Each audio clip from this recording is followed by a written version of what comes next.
رسولہ الکریم اما بعد۔ اللہ تعالی نے دین کو جس ترتیب سے انبیاء علیہ الصلوۃ والسلام کو عطا فرمایا ہے اور جس ترتیب سے انبیاء علیہ السلام نے اپنے بعد آنے والوں کو دین کی تلقین کی ہے،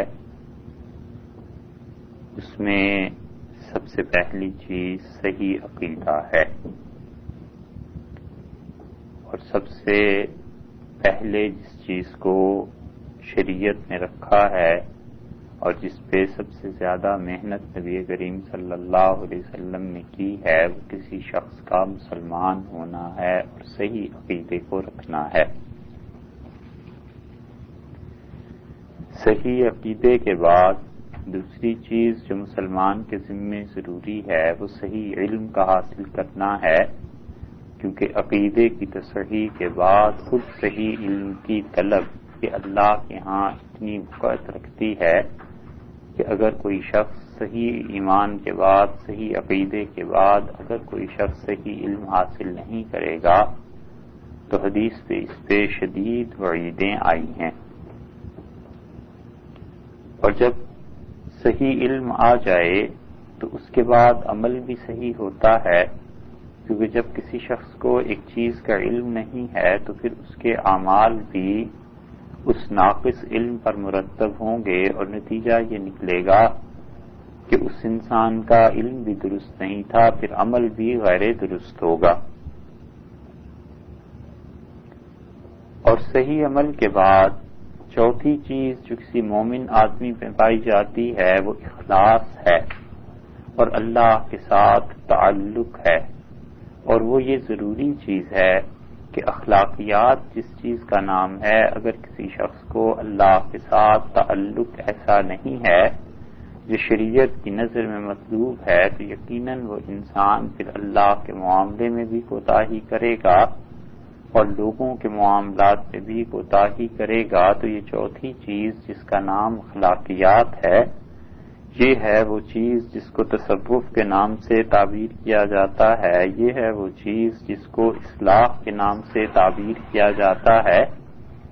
اور پرانے زمانے میں جتنے بھی مشائخ تھے اور موجودہ دور میں بھی وہ سب کے سب اس کوشش میں مصروف رہتے تھے کہ لوگوں کی بہتر سے بہتر اخلاقیات بنے، اور جتنا اللہ کے ساتھ تعلق ان کا مضبوط ہو جائے گا اتنا ہی وہ دنیا کے لیے بھی اچھے ہوں گے اور آخرت میں اللہ کے عذاب، اللہ کی گرفت سے وہ بچ سکیں گے۔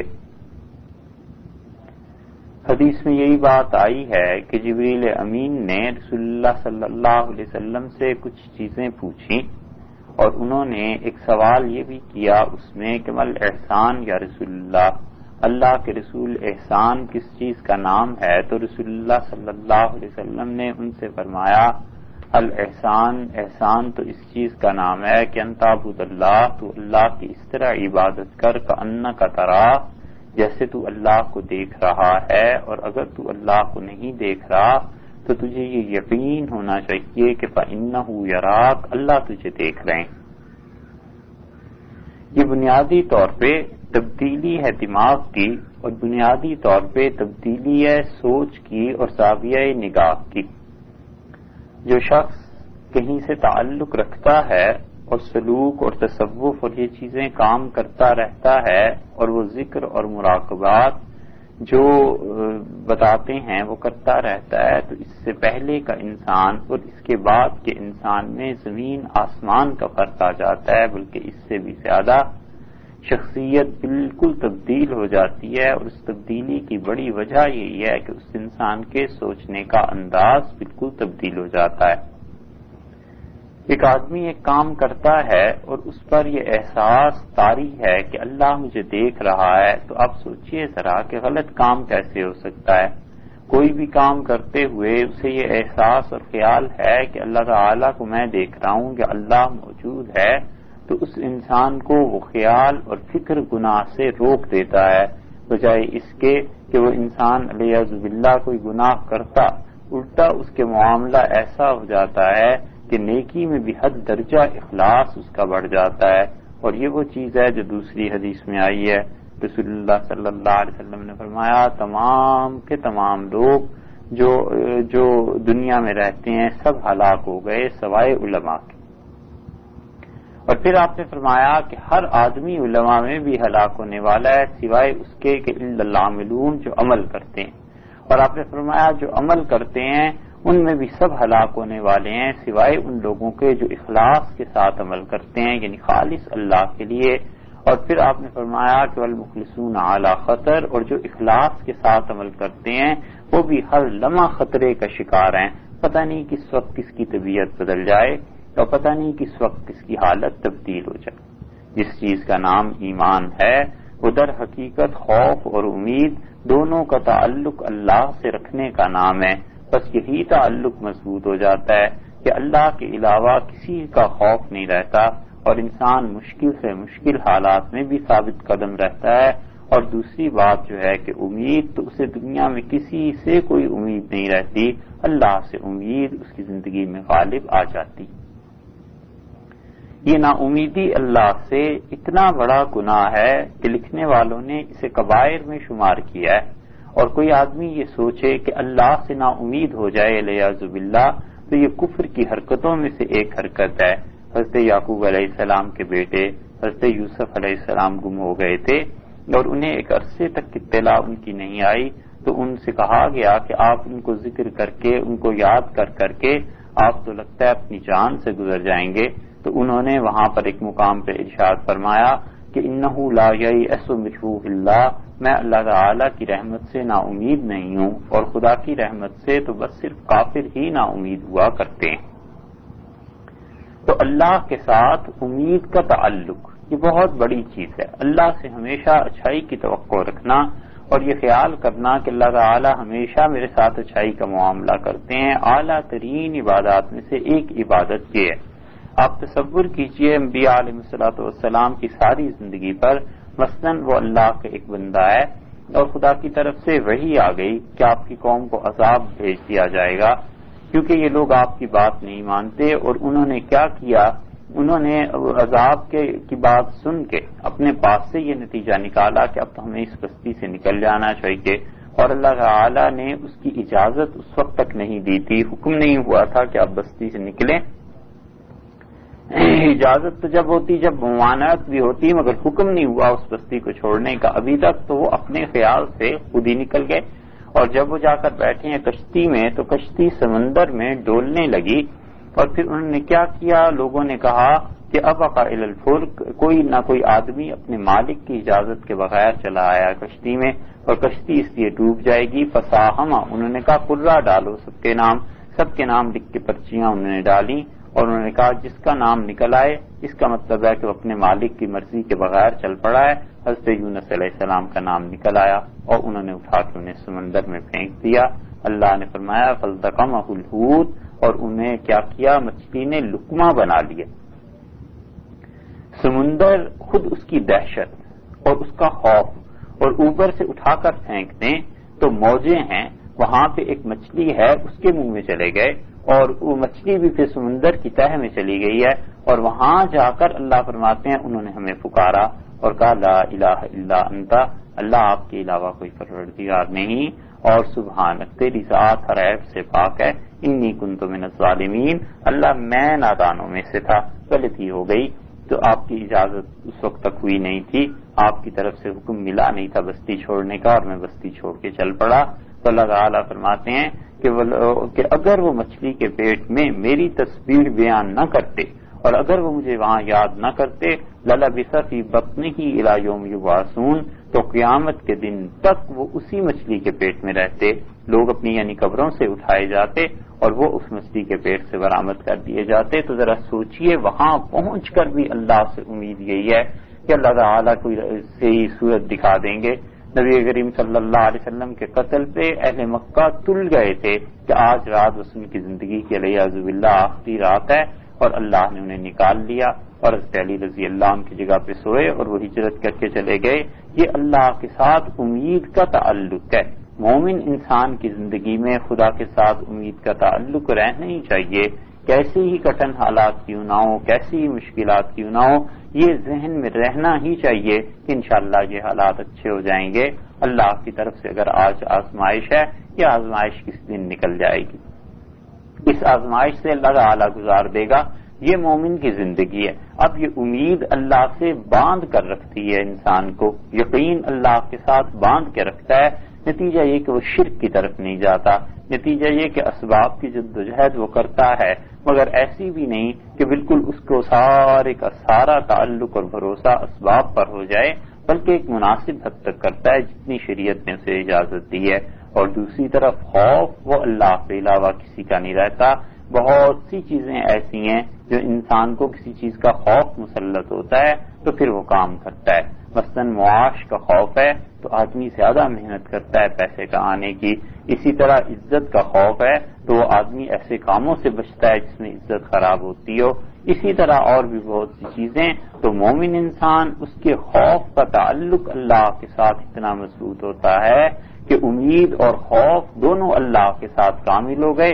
اب جب یہ کامل ہو گئے تو ایمان کامل ہو گیا، کیونکہ رسول اللہ صلی اللہ علیہ وسلم نے یہی ارشاد فرمایا ہے کہ الایمان بین الرجاء والخوف، ایمان جس چیز کا نام ہے وہ خوف اور امید کے درمیان کی کیفیت ہے۔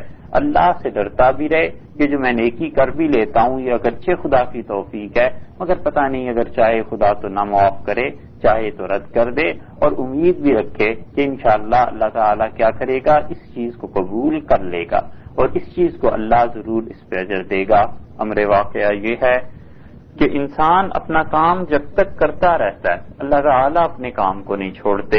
انسان اپنے کام پورے کرتا رہے، یعنی جو خدا نے اس کے ذمے لگائے ہیں یہ کام کرتا رہے، اللہ تعالیٰ اس کا کام نہیں روکتے۔ جب تک معاملہ ادھر سے صاف رہتا ہے اللہ تعالیٰ کا معاملہ چند در چند رہتا ہے۔ بندہ ایک کام کرتا ہے اور وہ ہزاروں لاکھوں رحمتیں اس پہ نازل کرتے ہیں۔ اللہ کی رحمت میں اتنی وسعت ہے، اتنی گنجائش ہے کہ کافر پر بھی خدا کی رحمتیں مسلسل نہ برسیں تو خود اس کی زندگی کا وجود قائم رہنا دشوار ہو جائے۔ اس کائنات میں انسانوں اور فرشتوں کے علاوہ بڑی مخلوق ہے اللہ کی، اور ٹکڑے ٹکڑے ہو جائیں کافر کے بھی اگر خدا ان کی بھی حفاظت نہ فرمائے۔ اللہ کی مخلوق تو بہرحال وہ بھی ہے، اسے خدا کی مخلوق سے تو نکالا نہیں جا سکتا۔ یہ تو نہیں کہا جا سکتا کہ کافر جو ہیں یہ خدا کے بندے نہیں ہیں، اللہ نے انہیں بھی پیدا کیا ہے اور اللہ ہی نے ان کی حفاظت کا بندوبست کیا ہے۔ قرآن پاک میں آیا ہے، اللہ تعالیٰ نے فرمایا کہ اللہ اپنے فرشتوں کو بھیجتا ہے دنیا میں وحفظہ، اور اللہ نے ایسے فرشتے بھیج رکھے ہیں جو انسانوں کی حفاظت کرتے ہیں۔ رسول اللہ صلی اللہ علیہ وسلم نے فرمایا کہ ایک آدمی جب زمین میں مغرور ہو جاتا ہے، متکبر ہو جاتا ہے، اور وہ اپنے علاوہ کسی انسان کو انسان ہی نہیں سمجھتا، تو فرشتے جو اس کے ساتھ ہوتے ہیں وہ اللہ سے اس کے حق میں بد دعا کرتے رہتے ہیں کہ اللہ اس انسان کو رسوا کر، اور اس نے زمین میں بہت سر اٹھا دیا۔ اور جو انسان عاجزی اختیار کرتا ہے، تواضع اختیار کرتا ہے، فرشتے اس کے لیے دعا کرتے ہیں کہ اللہ اس شخص کو عزت دے کہ یہ تیرے لیے جھک گیا۔ تو اس سے معلوم ہوتا ہے کہ فرشتے بھی انسانوں کے ساتھ ساتھ اس دنیا میں اپنا کام کرتے ہیں۔ سمجھانے کے لیے ایک مثال ہے، اور وہ بہت جگہ پہ ہم نے عرض کیا، آپ کی خدمت میں بھی وہ کہتے ہیں کہ وہ مثال ایسی ہے، آپ دیکھیے اللہ اپنا کام کبھی نہیں چھوڑتا جب تک کہ بندہ اپنا کام کرتا رہے، بلکہ بندہ کبھی نہیں بھی کرتا تو بھی وہ مہربانی فرماتے رہتے ہیں۔ کبھی ایسے بھی ہوا ہے 1857 کی جنگ آزادی میں ایک آدمی تھا، اور اس کے بعد جب جنگ ختم ہو گئی تو دلی میں وہ گھسٹتا رہتا تھا اور اپنے کام کرتا رہتا تھا، دونوں ٹانگیں اس کی کٹ گئی تھی۔ تو کسی نے ان سے پوچھا کہ بابا یہ کیا ہوا آپ کے ساتھ؟ تو اس نے کہا جب 57 کی جنگ آزادی تھی تو انگریزوں کی فوج آئی اور انہوں نے ہمارے گاؤں پہ حملہ کیا، اور ہم سب لوگ ایک طرف کو ہو گئے ایک حویلی میں، اور ہم نے بھی مقابلہ کیا، لیکن ان کا مقابلہ ظاہر کیسے ہو سکتا تھا؟ آخر کار فوج غالب آئی اور انہوں نے آ کے جتنے بھی ہم لڑنے والے لوگ تھے سب کو مار دیا، شہید ہو گئے، کچھ لوگ قتل ہو گئے، یہ چیزیں ہوئی اور گر گئے۔ فوج نے اپنی طرف سے جب صفایا کر لیا تو چلے گئے۔ شام کو کہتے تھا مجھے پیاس لگی بہت شدید، ہوش میں شام ہی کو آیا تو میری تو دونوں ٹانگیں ٹوٹ چکی تھیں، اب اٹھ کے پانی کون بھرے اور کون پلائے، میں بڑی دیر آوازیں دیتا رہا۔ تو مجھے تو لوگ مردہ سمجھ کے چھوڑ گئے تھے، اب سنتا کون؟ تو میں نے بڑی ہمت کر کے ادھر ادھر جب دیکھا تو ایک پیالہ ایک کونے میں پڑا ہوا نظر آیا، تو اپنے آپ کو گھسیٹ کے میں وہاں لے گیا اور پھر پیالہ میں نے دیا اور پھر گھسٹ کے اس کمرے سے نکلا، بڑے کمرے سے، پھر دالان میں پہنچا اور دالان کے باہر جب مجھے آسمان نظر آیا تو میں نے ہاتھ بڑھایا اور پیالہ رکھ دیا اور میں نے کہا میرے اللہ میں اتنا نہیں کر سکتا تھا کہ برتن پیش کر دوں، اللہ پانی دے دے. اور وہ کہتا تھا کہ تھوڑی دیر میں بارش برسنا شروع ہوئی اور وہ پیالہ پانی سے بھر گیا اور میں نے پی لیا، میری زندگی بچ گئی. بس ایسا ہی حال ہوتا ہے کہ انسان یہ سوچے کہ جو کام میرے ذمے ہیں میں نے وہ پورے کرنے. اللہ کی عبدیت اور اللہ تعالی کی بندگی سے بہتر کوئی کام اور ہے نہیں کہ بندہ صحیح معنی میں بندہ بن جائے. اگر اس سے بڑا کوئی مقام ہوتا تو اللہ تعالی رسول اللہ صلی اللہ علیہ وسلم کے لیے وہ تجویز فرماتے. ہم لوگ نماز پڑھتے ہیں تو یہی کہتے ہیں کہ اشہد ان محمدن عبدہ و رسول، اللہ تعالیٰ کے بندے ہیں رسول اللہ صلی اللہ علیہ وسلم اور اس کے رسول ہیں. قرآن پاک میں جتنے بڑے بڑے مقامات پہ اللہ تعالیٰ نے ذکر کیا ہے رسول اللہ صلی اللہ علیہ وسلم کا، وہاں اس بات کو ضرور لائے ہیں کہ وہ ہمارے بندے ہیں. آپ دیکھیے معراج کے واقعے کا ذکر کیا ہے تو اللہ نے فرمایا سبحان الذی اسری بعبدہ، پاک ہے وہ ذات جو راتوں رات اپنے بندے کو لے گئی. عبدیت کا ذکر کیا ہے. قرآن پاک کے نازل ہونے کا ذکر ہے تو اس میں فرمایا تبارک الذی نزل الفرقان علی عبدہ، پاک ہے وہ ذات برکت والی جس نے اپنے بندے پر قرآن پاک کو نازل کیا. فاتو بسورۃ من مثلہ، تم کہتے ہو کہ یہ کوئی چیز نہیں ہے کتاب، تم اس جیسی ایک صورت بنا کر لے آؤ، یہ ہمارا بندہ تمہارے سامنے ہے. بندے کا وہاں بندگی کا مطلب یہ ہے کہ یہ ایسا انسان ہے جسے ہم نے اپنی قدرت کاملہ کے تحت، اپنی حکمت بالغت کے تحت تعلیم حاصل کرنے سے روک دیا تھا. 40 برس کے بعد یک بیک کے ایک کتاب تمہارے سامنے لے کے آ گیا ہے، اس سے وہی آتی ہے تم بھی کبھی ایسے کرو. کہ کوئی بچہ 40 برس تک وہ پڑھے نا اور اس کی اتنی عمر ہو جائے اور پھر یک بیک وہ ایسا پر حکمت کلام لوگوں کے سامنے رکھنے لگے، تم بھی ذرا ایسے کر کے دیکھو. تو عبدیت بندگی خدا کی سب سے بڑی چیز ہے اور اللہ کو اپنے بندوں سے ہی مطلوب ہے کہ وہ بندے بن کر رہیں. اور بندگی آتی ہے اس وقت جب انسان کی اخلاقیات پر چیک لگ جاتا ہے اور انسان کو ایک انسان سے دوسرا انسان بنتا ہے، فرد سے فرد بنا کرتا ہے. پچھلے زمانے میں لوگوں کو جو اتنا زیادہ زور دیا جاتا تھا کہ وہ خدا کے کسی نیک بندے کی صحبت میں رہیں، خدا کے کسی نیک بندے سے تعلق رکھیں، تو اس کی وجہ یہ تھی کہ فرد جب غلطی کرتا ہے تو ایک فرد ہے جو اسے سمجھا سکتا ہے، کہہ سکتا ہے کہ صاحب یہ بات غلط ہے، یہ چیز صحیح ہے، یہ بات ایسے ہے. مگر اب ہمارے دور میں افراد کا تعلق جماعتوں سے ہو گیا ہے اور جماعت میں کوئی سمجھانے والے اتنے ہوتے نہیں. نتیجہ یہ کہ اس میں نسبتاً آزادی محسوس ہوتی ہے تو آزادی تو مل گئی مگر دین کا وہ تقاضا جو تھا وہ پورا نہیں ہوتا. خاص طور پہ اخلاقیات پہ زد پڑتی ہے اور اخلاقیات کا بنانا جو شریعت کے مقاصد میں سے ایک مقصد تھا وہ ختم ہو جاتا ہے. مثلاً شریعت نے یہ بتلا دیا کہ ظلم نہ کرے. شریعت نے اس کی ایک چیز بتا دی آگے کو کہ دیکھو تمہارے کسی فعل سے کسی کو تکلیف نہیں پہنچنی چاہیے، قطع نظر اس کے کہ مسلمان ہے، کافر ہے، کچھ ہے، مگر تمہارے افعال سے کسی کافر مسلمان کو تکلیف نہیں پہنچنی چاہیے. کوئی ایسا مسئلہ مت کرو لوگوں کے ساتھ جس سے لوگوں کو شکایت پیدا ہو، لوگ ذہنی تکلیف میں مبتلا ہوں، جسمانی تکلیف میں مبتلا ہوں، اس سے منع کر دیا گیا. رسول اللہ صلی اللہ علیہ وسلم رات کو گھر تشریف لاتے تھے دیر سے کبھی تو اس سے عائشہ رضی اللہ عنہا فرماتی ہیں سلام ضرور کرتے تھے. اگر ہم میں سے کوئی جاگ رہا ہوتا تھا تو جواب دے دیتا تھا اور اگر سو رہا ہوتا تھا تو اس کی نیند خراب نہیں ہوتی.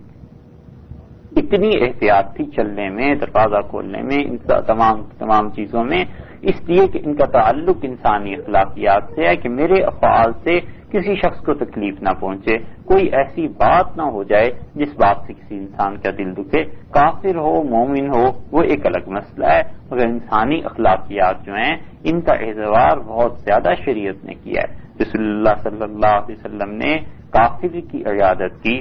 یہودی تھا اس کے لیے آپ تشریف لے گئے، معلوم ہوا فلاں یہودی ہے بیمار ہو گیا.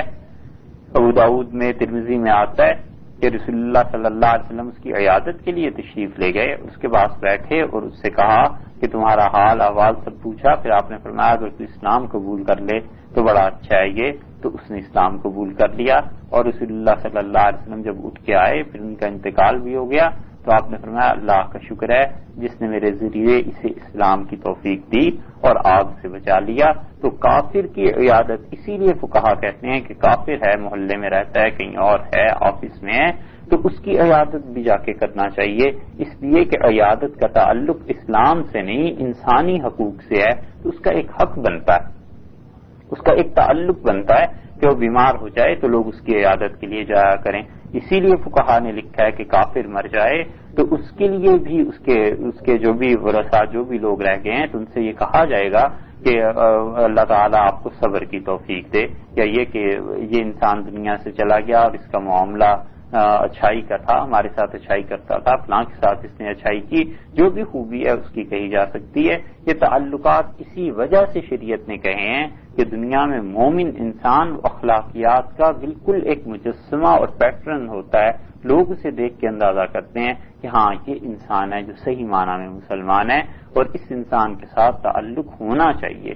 اسی بنیاد پر اسلام بھی آگے چلا تھا، اسی بنیاد پہ اسلام پھیلا ہے۔ آپ اپنے آپ پہ غور کریں تو کتنی حکومتیں آئی ہیں، خلجی تھے، تغلق تھے، مغل تھے، کون کون سی حکومتیں وہاں بدلتی رہیں، مگر دین کا صحیح معنی میں جو کام ہوتا رہا وہ پرائیویٹ سیکٹر نے کیا ہے بجائے اس کے کہ حکومتیں کرتی۔ خاص طور پہ آخری دور میں تو پورے دین کی جدوجہد وہی رہ گئی تھی جو صوفیہ کرتے رہے، خانقاہوں میں بیٹھ کے کرتے رہے، وہ انسان تیار کرتے رہے کہ ایک انسان ایسے مل جائیں جن انسانوں کو دیکھ کر اللہ یاد آ جائے۔ معروم رحمت اللہ علیہ کی مثنوی اگر آپ نے پڑھی ہو تو ان کتابوں میں سے ایک کتاب ہے جس نے پورے عالم اسلام کو ہلا کے رکھ دیا۔ کم سے کم بھی 400-500 برس تک اس کتاب کو لوگ پڑھتے تھے، پڑھاتے تھے اور بچوں تک کو پڑھاتے تھے تاکہ اچھی اخلاقیات اس میں سامنے آئیں، اگرچہ اس میں بعض چیزیں ایسی ہیں جو بڑوں ہی کے سمجھنے کے قابل ہیں، مگر مولانا نے جو اس سے چھوٹی چھوٹی حکایتیں، قصے اور کہانیاں سنا کر اس سے جو نتائج نکالے ہیں وہ عجیب و غریب نتائج ہیں۔ یہ سب چیزیں اسی لیے تھیں کہ اخلاقیات جو ہیں وہ درست ہوں۔ سعدی رحمت اللہ علیہ کا یہ حال تھا، گلستان اور بوستان کہنے کو چھوٹی چھوٹی یہ کتابیں ہیں مگر لوگ انہیں پڑھتے تھے، پڑھاتے تھے گھروں میں تاکہ اخلاقیات وہ سب کی سب صحیح ہو جائیں اور پتہ چلے نئی نسل کو، بچوں کو کہ انسان کیسے بنا کرتے ہیں۔ ایک چھوٹی سی بات ہے سعدی نے اپنے لیے لکھی ہے۔ سعدی کہتے ہیں کہ میرے باپ نے مجھے ہیرے کی انگوٹھی لا کے دی اور سونا تھا، ہیرا تھا، وہ پہنایا اور میں بڑا خوش ہوا۔ وہ ہیرا چمکدار تھا بہت زیادہ، تو میں ہر ایک کو دکھاتا تھا کہ دیکھو میرے والد نے مجھے کیسی انگوٹھی دلائی ہے، اور بڑا خوش تھا اور مجھے نہیں پتا تھا کہ کسی اور کی نظر بھی اس انگوٹھی پر ہے۔ تو میرے والد نے کہا مجھ سے کہ بیٹے اسے سنبھال کے رکھنا اور کسی کو دینی نہیں ہے۔ تو والد صاحب کی یہ بات میں نے سن لی اور اس کی حفاظت کرتا رہا، یہاں تک کہ ایک دن گلی میں آ رہا تھا اور ایک آدمی رکا اور اس نے کہا بیٹے یہ کھجور کھاؤ۔ تو کھجور میں نے کھا لی، کہنے لگا کیسی ہے؟ میں نے کہا بہت میٹھی ہے۔ اس نے کہا بیٹے یہ اور کھا لو، 2 3 4 5 کھجوریں مجھے دیں۔ جب میں کھا چکا تو اس سے کہا آپ انگوٹھی بھی کھاؤ۔ تو انگوٹھی میں نے منہ میں رکھی، اس کے سے چوسی تو اس سے کہا یہ بھی میٹھی ہے۔ میں نے کہا نہیں۔ کہنے لگا تو پھر کیا فائدہ، اسے بیٹے پھینک دو اور یہ اور کھجوریں لے لو۔ تو کہتے ہیں میں نے اس انگوٹھی کو پھینک دیا اور اس نے مٹھی بھر کے کھجوریں مجھے اور دے دی اور وہ انگوٹھی لے کے چلتا بنا۔ تو میں جب گھر آیا تو میں نے والد سے کہا کہ دیکھیے یہ ہیں کھجوریں اتنی میٹھی میٹھی لایا ہوں اور یہ دیکھیے کتنی اچھی چیز ہے۔ تو میرے والد اس سودے کو دیکھ کر ہنس پڑے اور کہنے لگے کہ اچھا کھجوریں لے آئے اور ہیرا پھینک دیا۔ پھر کہنے لگے بیٹے کوئی فکر نہیں ہے، ہم تمہیں اور انگوٹھی بنا دیں گے، مگر جب تم بڑے ہو جاؤ تو کہیں ایسے نہ ہو اسی طرح کی اپنا دین بھی پھینکاؤ اور اس کے مقابلے میں میٹھی کھجوریں دنیا لے آؤ۔ یہ نہ کرنا، باقی کوئی حرج نہیں، انگوٹھی دوبارہ بن جائے گی۔ اب یہ کہنے کو کیا ایک قصہ ہی تو ہے، اس میں کیا ہے، مگر یہ کہ کتنی بڑی بات انہوں نے نکالی، کتنا بڑا نتیجہ ہے کہ بچے کو سمجھا دیا کہ بڑے ہو کے دین کے معاملے میں ایسے نہیں کرنا۔ سعدی کہتے ہیں میں والد کے ساتھ نماز پڑھنے کے لیے جا رہا تھا اور والد تہجد کی نماز پڑھتے تھے، مسجد جا کے مجھے ساتھ لے جاتے تھے، تو میں نے جاتے ہوئے ان سے کہا کہ دیکھیے لوگ سو رہے ہیں، کتنے غافل ہیں خدا سے۔ لوگوں کا سونا میں نے دیکھا، نظر پڑی تو بہت سے لوگ چارپائیوں پہ سو رہے تھے۔ میں نے والد سے جب یہ کہا تو وہ واپس چل پڑے اور انہوں نے کہا بیٹے تو آپ گھر جائیے، میں آتا ہوں نماز پڑھ کے۔ تو میں نے کہا کیوں واپس بھیجتے ہیں؟ تو کہنے لگے بیٹے تہجد کا پڑھنا فرض نہیں تھا، مگر ان کی غیبت نہ کرنا یہ فرض تھی. اس سے زیادہ بہتر ہے تہجد پڑھنے سے کہ تم گھر بیٹھے رہو. کیوں لوگوں کے گناہ اپنے ذمے لیتے ہو؟ کیوں لوگوں کی برائیاں کرتے ہو؟ ساتھ کہتے ہیں اس سے ہمیں نصیحت حاصل ہوئی کہ انسانی اخلاقیات میں کیا مقام ہے غیبت کا اور کیا مقام ہے کہ اپنے آپ کو کم سمجھے. اور جو سو رہا ہے وہ اپنی کسی عذر کی ہوئی مجبوری نہ بھی ہو تو بھی اس انسان کا اپنا معاملہ ہے. کیوں آخر خواہ دخل در معقولات ہو؟ یہ چھوٹی چھوٹی چیزیں ہیں مگر دیکھیے ان کا اثر کتنا رہا. اسی طرح مولانا نے مثنوی جو لکھی تو اس مثنوی نے کم سے کم بھی 500 سال 400 سال پورے عالم اسلام کو ہلا کر رکھ دیا. فارسی کا تسلط تھا، فارسی زبان بولی جاتی تھی، انڈیا میں خود فارسی بولی جاتی تھی. اردو تو ابھی 1830-40 میں کہیں آئی ہے زیادہ کھل کے، گویا 150 برس ہو گئے. اس سے پہلے تو سب فارسی تھی، لوگ فارسی پڑھتے تھے، فارسی میں بات چیت خط و کتابت سب کچھ اس میں ہوتا تھا. اور اس کے علاوہ بھی افغانستان میں تو خیر اب بھی فارسی ہے، ایران ہے، یہ جتنی ریاستیں تھیں سب میں فارسی پڑھتے اور سنتے تھے لکھتے تھے.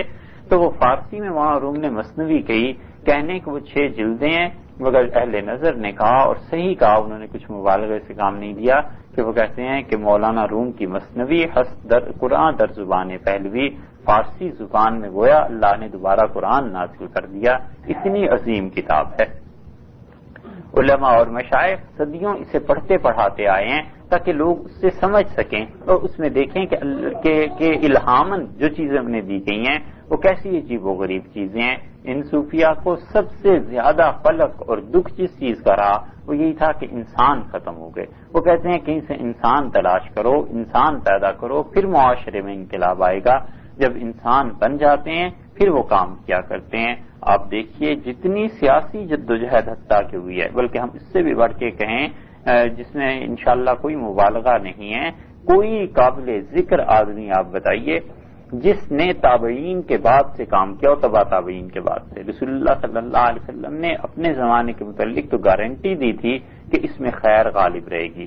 پھر صحابہ رضی اللہ عنہم کے متعلق بھی یہ کہا تھا کہ خیر القرون قرنی، سب سے اچھا زمانہ میرا ہے، پھر جو میرے بعد والے لوگ آ رہے ہیں ان کا ہے، یعنی صحابہ رضی اللہ عنہم کا، پھر ان کے بعد، پھر ان کے بعد.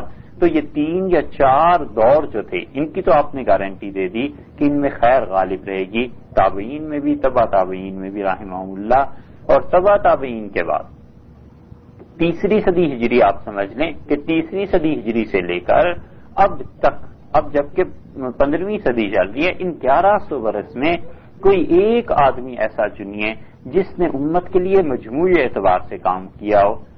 ملکوں کے حالات بدلے ہوں، سیاست میں تغیر پیدا ہوا ہو، انقلابات آئے ہوں، مگر اس آدمی کا سرا کہیں نہ کہیں سے جا ملے گا کہ اس کا بیعت کا تعلق کہیں سے تھا، کسی کے پاس وہ جاتا تھا، کسی کی صحبت میں رہ کر انسان بنے تھے. کیونکہ اللہ نے اس دین کو رکھا ہی ایسے ہے کہ کسی کے پاس رہ کے پھر تربیت ہوتی ہے، پھر انسان آگے کو چلا کرتا ہے. اللہ تعالیٰ اس پہ پوری قدرت رکھتے تھے کہ کتاب کو کہیں نازل کر دیتے، ویرانے میں لوگوں کے دلوں میں ڈال دیتے کہ جاؤ اس کتاب کو دیکھو، اور ہم نے نازل کیا تو لوگ اس کتاب کی طرف متوجہ ہو جاتے. میں عرض کر لوں خدا نے کہیں یہ نہیں کیا، کہیں بھی یہ نہیں ہوا. اور اس کے برعکس اللہ نے یہ ضرور کیا ہے کہ نبی کو بھیج دیا اکیلا، کتاب ان کے ساتھ نہیں بھیجی، کیونکہ لوگوں کو، انسانوں کو انسان دیکھ کے ہی بننا تھا. اپنے جیسے انسان ان کے سامنے تھے، ان کو دیکھ کر پھر وہ بدلتے رہے اپنے آپ کو، ان کو دیکھ کے پھر وہ تغیر اپنے اندر پیدا کرتے رہے. انہوں نے دیکھا یہ بھی ہم جیسے آدمی ہیں، اور انہوں نے شادی کی، پھر معاملات کیا تھے، یہ بازار میں جاتے ہیں خرید و فروخت کرنے، ان کے معاملات کیا تھے، یہ اسی طرح اور زندگی میں تعلقات کو نبھا رہے ہیں، وہ نبھانا کیا تھا. تو اس سے کوئی امت کا فرد ایسا نہیں ہے جس کے متعلق ہم یہ کہہ دیں کہ اس آدمی نے بہت بڑے کام کیے مگر نہ وہ شیخ تھا کسی کا، نہ اس کے کوئی مرید تھے. یہ تو جہالت ہندوستان میں اتنی آ گئی ہے کہ اس جہالت کی وجہ سے یہ چیزیں بدنام ہوئی ہیں، وگرنہ در حقیقت پورے دین میں یہ چیز رہی. شیخ عبدالقادر جیلانی رحمۃ اللہ علیہ، اللہ نے ہزاروں لاکھوں آدمیوں کو ان کے ہاتھ پہ مسلمان کیا. ان کے ایک ایک واعظ کا ہفتے میں ایک ہی بار ہوتا تھا اگرچہ، بغداد میں حال یہ تھا کہ لوگ یعنی جیسے دیوانہ وار کہیں جمع ہوتے ہیں ایسے لوگ جمع ہوتے رہے. حکومت وقت تک پہ اس کا اثر پڑا اور حکومت میں جو اصلاح کا کام تھا انہوں نے کیا. وہ بھی کہیں سے بیعت سے کہیں سے تعلق تھا, وہ اپنے آپ کو بناتے رہے. ابن جوزی رحمۃ اللہ علیہ ہیں جو ان معاملات میں بہت کڑی نظر اور تنقید کی نظر رکھتے ہیں, ان کا بھی یہی حال تھا. آگے چل کے ابن تیمیہ آئے, شیخ الاسلام اپنے زمانے کے اور 7ویں صدی کے مجدد تھے. 36 جلدوں میں تو صرف ان کے فتاوی ہی ہیں جو سعودیہ والے عام طور پہ چھاپ کے دیتے ہیں. 36 جلدیں اس انسان کے صرف فتووں پر بحث ہے, اور باقی کتابیں تو شیخ کی الگ ہیں. ان کا بھی یہی حال تھا. 2 مکمل جلدیں انہوں نے تصوف, سلوک, احسان اس نام سے لکھی. اس کے بعد ابن قیم آئے. ابن قیم کہتے ہیں کہ ہم نے اپنے شیخ ابن تیمیہ رحمۃ اللہ علیہ سے کو دیکھا, وہ جس برائی کو دیکھتے تھے شدید اس کا محاسبہ کرتے تھے, لوگوں کو بچاتے تھے برائی سے, کہتے تھے کہ یہ برا کام ہے مت کرو. اور دمشق پہ جب تاتاریوں نے حملہ کیا تو تاتاریوں کا جواب دینے کے لیے بادشاہ وقت تھا, اس نے بلایا لوگوں کو, علماء کو, ان میں ہمارے شیخ بھی تھے, وہ گئے اور انہوں نے بتایا کہ تاتاریوں کے خلاف کیسے کام کیا جا سکتا ہے. اور پھر تاتاری داخل نہیں ہو سکے. اس وقت پہ وہ کہتے ہیں کہ شیخ کا حال یہ تھا کہ جب تاتاری ایک جگہ انہیں نظر آئے, جمعہ پڑھ کے ہم لوگ نکلے اور تاتاری بیٹھ کے شراب پی رہے تھے, تو شیخ آرام سے گزر گئے. تو ہمیں بڑا تعجب ہوا. ہم نے کہا شیخ آپ تو لوگوں کو بہت زیادہ روکتے ٹوکتے ہیں, آپ یہاں سے آرام سے گزر کے یہ کیا وجہ تھی؟ آپ نے تاتاریوں کو کچھ نہیں کہا. انہوں نے کہا اگر میں تاتاریوں کو روک دیتا تو یہ شہر میں جا کے مسلمانوں کو قتل کرنے لگتے, تو جس شغل میں ہیں وہ اس درجے سے کم چیز ہے جس کا مجھے خوف تھا, تو اس لیے لگا رہنے دو انہیں اپنے حال میں, اس چیز کو چھوڑ دو. یہ حکمت عملی تھی جس کے ذریعے انہوں نے دین کا کام کیا. اور پھر آخر پہ مجدد الفسانی رحمۃ اللہ علیہ جو آئے ہیں تو انہوں نے تو پورے ہندوستان میں انقلاب برپا کر دیا, اور اورنگزیب کے ساتھ جتنے معاملات ہوئے اور اس کے دور میں دین کی جتنی خدمات ہوئیں وہ ساری کی ساری مرہون منت تھیں حضرت مجدد رحمۃ اللہ علیہ کے انقلاب کے. حضرت مجدد رحمۃ اللہ علیہ خود بھی کہیں سے بیعت تھے, تعلق تھا. پھر شاہ ولی اللہ آئے ہیں. شاہ ولی اللہ کا نام کس نے نہیں سنا؟ سب جانتے ہیں شاہ ولی اللہ صاحب رحمۃ اللہ علیہ کتنی بڑی شخصیت تھے. ان کے سارے بیٹے ان کے خلفاء میں شامل تھے, انہوں نے کام کیا. اردو میں قرآن پاک کا ترجمہ شاہ عبد القادر صاحب رحمۃ اللہ علیہ نے کیا, اور یہ اس وقت تک ہو نہیں سکتے تھے اتنے بڑے کام جب تک کہ تربیت نہ ہو اور جب تک کہ مرا ہوا نہ ہو, مٹا ہوا نہ ہو کسی کا نفس, اس وقت تک بات نہیں بنتی. کیونکہ شیطان نئی سے نئی راہ سجھاتا ہے, اور جب تک انسان نے اپنا خود تربیت نہ کرائی ہوئی ہو ممکن نہیں ہوتا کہ وہ آگے کسی انسان کی تربیت کر سکے.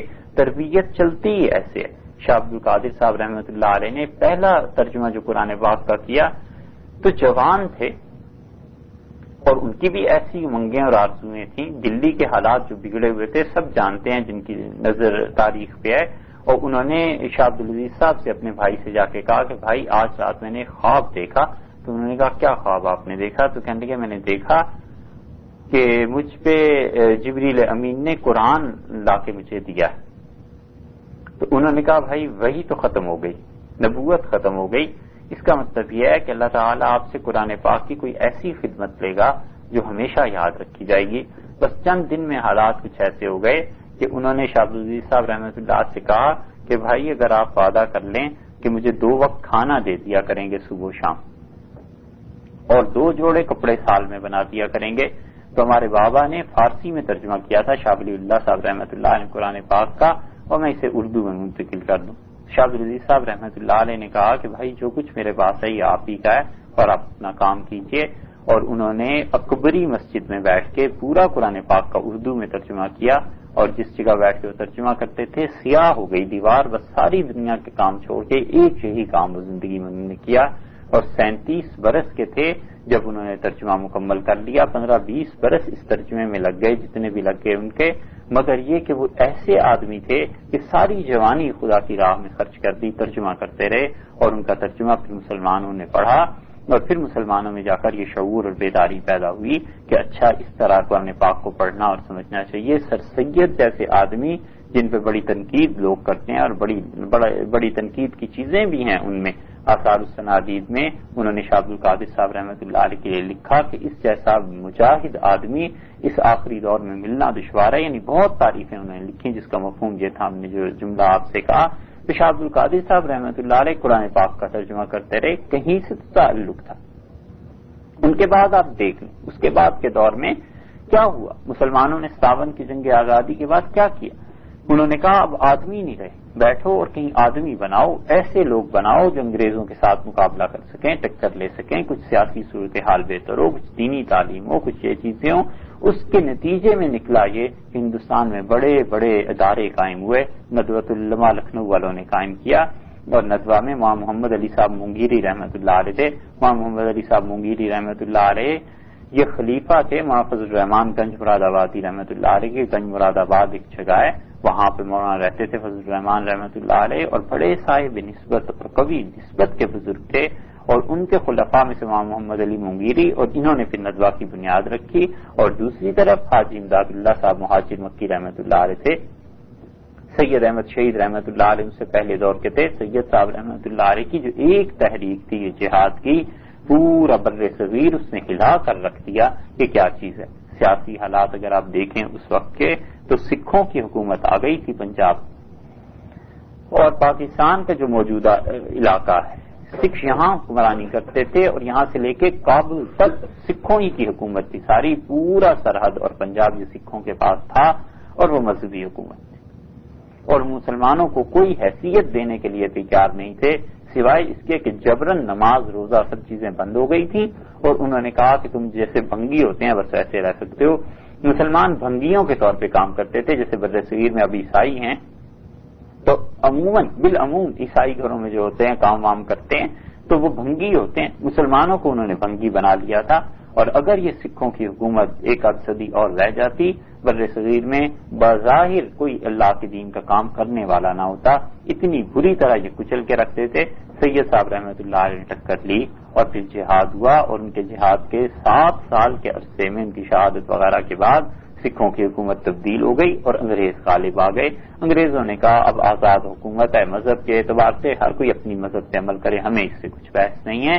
تو یہ حالت تھی وہاں، کس نے ٹکر لی؟ وہی لوگ اٹھے جن لوگوں کی تربیت ہو گئی تھی اور جنہیں پتا تھا کہ وقت کی نزاکت کا مسئلہ کیا ہے۔ اللہ کے ساتھ تعلق نے ان کے دماغ کی اس چیز کو کھول دیا تھا، ان کے دماغ کو، کہ وہ وقت کو دیکھیں اور نبض پہ ہاتھ رکھ کے بتا دیں کہ وقت کا تقاضا یہ ہے، اس وقت میں کیا کام کرنا چاہیے، دین کیسے چلے گا۔ یہ سب کی سب وہ برکات تھیں جو اللہ کے ساتھ تعلق کی وجہ سے تھیں، اور جو لوگ یہ کام کرتے رہے تھے۔ اس لیے بنیادی طور پہ انسان اسی وقت انسان بنتا ہے جب اس کے جذبات قابو میں آ جاتے ہیں، اور وہ اسی وقت قابو میں آتے ہیں جب کہیں نہ کہیں سے رہنمائی ہوتی رہتی ہے، کہیں نہ کہیں سے پتہ چلتا رہتا ہے۔ تمام اخلاقیات جتنی انسان کی ہیں 3 چیزیں بنیادی طور پہ ہیں، ان میں غصہ ہے، بس وہ اس پہ قابو آ جائے، نہ وہ حد سے کم ہو جائے کہ بالکل ہی غیرت نہ رہے، نہ وہ حد سے بڑھ جائے کہ اس میں انسان بالکل درندہ بن جاتا ہے۔ اور دوسری چیز عقل ہے، شریعت یہ بتاتی ہے کہ اتنی عقل کہ عیاری تک پہنچ جائے، دھوکہ دے، جھوٹ بولے، خام خواہ دوسروں کو تنگ کرے، نہ تو اتنا زیادہ عذاب ہو جائے اس پہ، اور نہ اتنی کم عقل ہو کہ لوگ اسے بیچ کھائیں، اسے پتہ ہی نہ چلے۔ اور تیسری چیز جس کی حیثیت کو، جس کی اہمیت کو شریعت نے تسلیم کیا ہے وہ جنس ہے۔ وہ کہتی ہے کہ جنس کا نہ تو اتنا کم معاملہ ہو کہ انسان اس کی وجہ سے جو اوصاف پیدا ہوتے ہیں ان سے بالکل الگ ہو جائے، اور نہ اتنی زیادہ شدت ہو کہ وہ گناہ کی طرف چلا جائے۔ ان 3 جذبات کو بنیادی طور پہ وہ کہتے ہیں کنٹرول میں لے لیا جائے، اور انسان کے جذبات جب اس کے کنٹرول میں آ جاتے ہیں تو پھر وہ غصے اور نفرت سے بلند ہو کر سوچتا ہے۔ آپ سوچئے یہ کتنی بڑی کمزوری ہے کہ ہم سے کوئی پوچھے کہ یہ کام کرنا کیسا ہے تو ہم کہتے ہیں بھائی بالکل ٹھیک ہے، اور پتہ چلے کہ جناب آپ کے دشمن کے بیٹے نے کیا ہے تو پھر کہتے ہیں ہاں اس میں ذرا سا معاملہ ہے، کچھ ایسا نہ کریں، اچھا ہے کہ وہ کوئی پوچھے یہ کام کیسا ہے تو ہم کہتے ہیں جی بالکل نہیں ہونا چاہیے، اور کوئی کہ آپ کے بیٹے نے کیا ہے تو پھر اس کی توجیہ کرتے ہیں کہ ہاں ہمارے بیٹے نے چونکہ کیا ہے۔ تو محبت یہاں پر بیٹے کو غالب کرتی ہے، اور نفرت دشمن کی اس کی خوبیوں کے اعتراف سے بھی گریزاں ہوتی ہے۔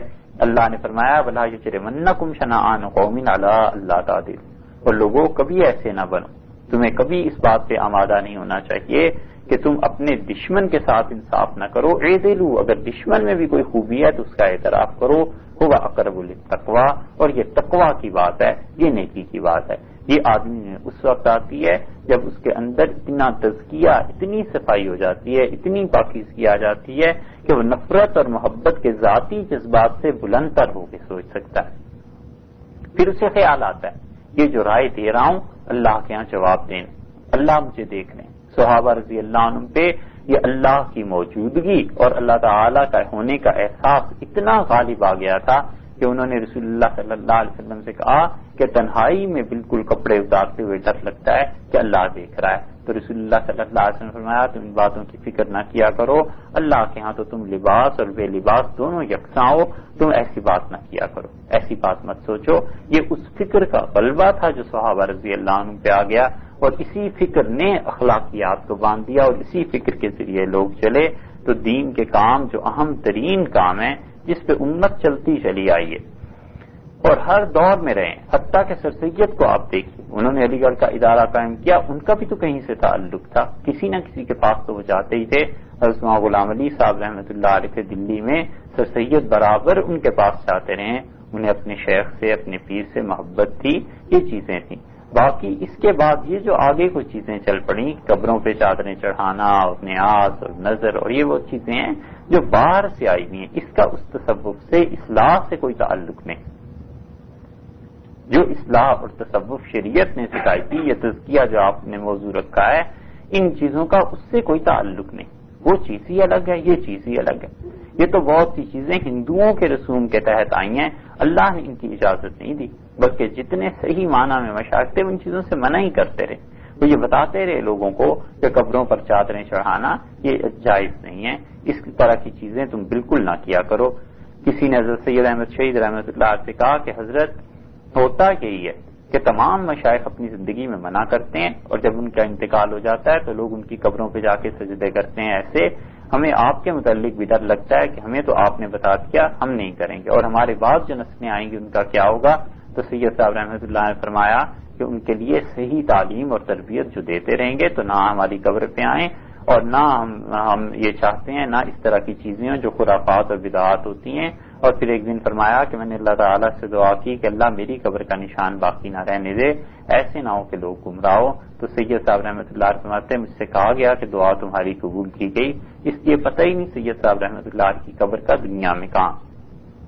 یہ ایک استثنائی واقعہ ہے، ایسی اس کی آپ سے عرض کیا کہ جو جتنے بھی لوگ تھے کوئی بھی نہیں یہ چاہتا تھا کہ لوگ اس طرح قبروں پہ آ کے اور وہ حقوق جو اللہ کے گھر کے ہیں وہ ان قبروں کے ساتھ پورا کیا کریں۔ اس چیز کو تصوف سے کوئی تعلق نہیں۔ جو مشائخ تھے، جو پیر تھے اور جو اب بھی ہیں وہ سب ان چیزوں کو کنڈم کرتے ہیں، وہ رد کرتے ہیں، وہ کہتے ہیں اس کا تعلق نہیں، تعلق تو اصلاح کا ہے کہ انسان کوئی نہ کوئی جگہ ایسی دیکھے جہاں پر بتاتا رہے کہ مجھ میں یہ خرابی آ گئی ہے، یہ برائی آ گئی ہے، میں ایسا ہو گیا ہوں، ایسا ہو گیا ہوں، غصہ بہت زیادہ آتا ہے، نفرت لوگوں سے بہت زیادہ ہوتی ہے، الجھاؤ بہت زیادہ طبیعت میں رہتا ہے، طبیعت کسی کام کے کرنے کو نہیں چاہتی، یہ جتنی اندر کی برائیاں ہیں اس کی اطلاع وہ کرتا رہے اور جو وہ اس کا حل اور علاج تجویز کرتے ہیں بس اس علاج پر عمل کرتا رہے، اتنی سی بات۔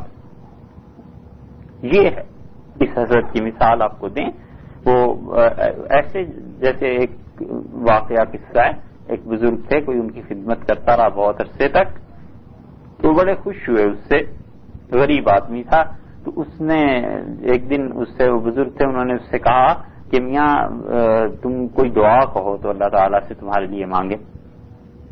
تو اس نے کہا حضرت جو بھی آپ دعا مانگے، تو فرمایا کسی چیز کی ضرورت ہو، اس نے کہا حضرت آپ جب بھی دعا کریں میرے لیے ایک مکان مانگ دیجئے کہ مکان کا بڑا دشوار مسئلہ ہے اور کرائے پہ رہتے ہیں، بہت دقت ہے۔ تو انہوں نے اللہ تعالیٰ سے دعا کی، قصہ مختصر، وہ دعا قبول ہوئی، اس کے اسباب بن گئے، جب مکان بن رہا تھا تو اس محلے میں ایک اور صاحب بھی رہتے تھے۔ انہوں نے کہا یہ اتنا غریب آدمی، یہ مکان اتنا شاندار کہاں سے بن رہا ہے، کیا ہو رہا ہے؟ تو وہ آئے، انہوں نے پوچھا، سادہ آدمی تھا، اس نے کہا یار بات یہ تھی کہ حضرت نے اللہ تعالیٰ سے دعا مانگی میرے حق میں اور اللہ نے اسے قبول فرما لیا، اور یہ پیسہ میرے پاس فلاں فلاں ذریعے سے آ گیا اور میں مکان بنا رہا ہوں۔ تو یہ بھی چلا گیا، یہ بھی ایک عرصہ تک خدمت کرتا رہا۔ تو ایک دن پھر وہی بات ہوئی، تو انہوں نے اس سے کہا کہ تمہیں کچھ مانگنا ہو، اس سے کہا حضرت اللہ کا دیا ہوا سب کچھ ہے۔ فرمایا کچھ کہو، ہم تمہارے لیے دعا مانگے، اللہ تعالیٰ سے کچھ عرض کریں۔ اس نے کہا حضرت سب کچھ دیا ہوا ہے۔ بہت زیادہ جب بات ہو گئی تو اس نے کہا حضرت ایک دعا کا کہنا تھا، اگر آپ کچھ کہیں سنیں کچھ، تو حضرت نے فرمایا کیا؟ کہنے لگا وہ جو میرا پڑوسی ہے نا، دعا کریں اس کا مکان گر جائے، اپنا بنے نہ بنے، اپنے جو ہیں اس کا مکان گر جائے. یہ ہے حسد. اس کو کہتے ہیں کہ دوسرے پر جو خدا کا انعام ہے اس کا زوال کسی طرح آ جائے. اپنا کچھ ٹھیک ہے، غلط ہے، کچھ بھی ہے کسی طرح، مگر یہ دوسرا کیوں اتنا اونچا جا رہا ہے؟ اللہ نے قرآن میں یہودیوں کے متعلق یہی بات کی. اللہ نے فرمایا ام یحسدون الناس علی ما آتاہم اللہ من فضلہ، یہ یہودی حسد کرتے ہیں اس بات پہ کہ اللہ نے ایک شخص پہ اپنا فضل کیوں اتنا کر دیا، یعنی رسول اللہ صلی اللہ علیہ وسلم کو کیوں نبوت دے دی، خدا نے ان پہ فضل کیا ہے، یہ حسد کے نتیجے میں انکار کر رہے ہیں. اور اگر ہم انہیں اتنا کچھ دے دیں، انہیں یہودیوں کو، لا یؤتون الناس نقیرا، اللہ فرماتے ہیں اتنے تنگ دل ہیں کہ کھجور کی گٹھلی میں جو ایک ذرا سا دھاگا لگا ہوا ہوتا ہے نا، یہ دھاگا بھی اپنے پاس سے کسی کو دینے کو تیار نہیں. یہ اتنے تنگ دل ہیں. تو یہ چاہتے ہیں نبوت کی تقسیم بھی ان کے ذمے کر دیں. بس اس طرح ہے. یہ چیزیں جو انسان کو بناتی ہے دین میں رہنمائی حاصل کرنے کے لیے کہیں نہ کہیں سے تعلق، یہ بنیادی ضروریات میں سے ایک ضرورت ہے. اس کام کو کرنا چاہیے. اللہ تعالیٰ ہمیں اور آپ کو عمل کی توفیق